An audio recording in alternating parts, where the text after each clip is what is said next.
Hello bachcho, let's read the question. So question says that the empirical formula of an organic gaseous compound containing carbon and hydrogen is CH2.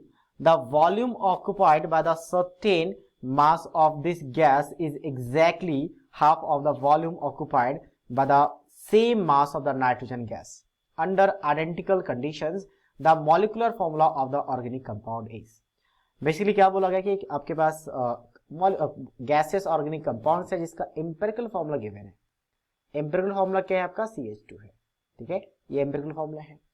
और कहा गया कि volume occupied with a certain mass of this gas, इस gas का जो volume है, इस gas का हम क्या मान लेते हैं, कंपाउंड को C मान लेते हैं, कंपाउंड है। तो इसका जो वॉल्यूम है वो क्या है आपके पास, एग्जैक्टली हाफ है किसका, वॉल्यूम ऑक्युपाइड, ठीक है, volume occupied the same mass of the nitrogen gas.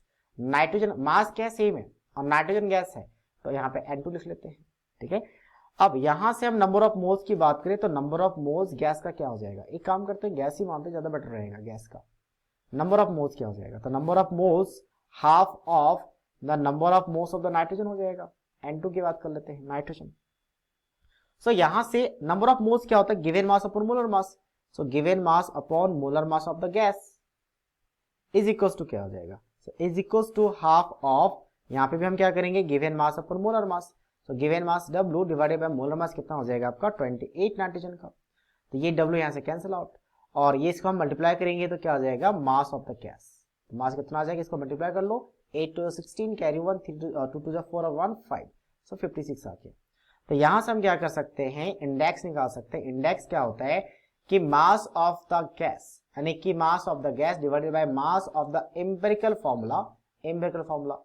तो यहां से मास ऑफ द गैस 56 और एम्पिरिकल फॉर्मूला की बात करें तो कितना आपके पास, कार्बन के लिए 12 और हाइड्रोजन के लिए 4, तो 12 and 4 कितना हो गया, 14 हो गया। तो ये कितने टाइम्स कटेगा आपका, 4 टाइम्स कटेगा, तो N4 आ गया।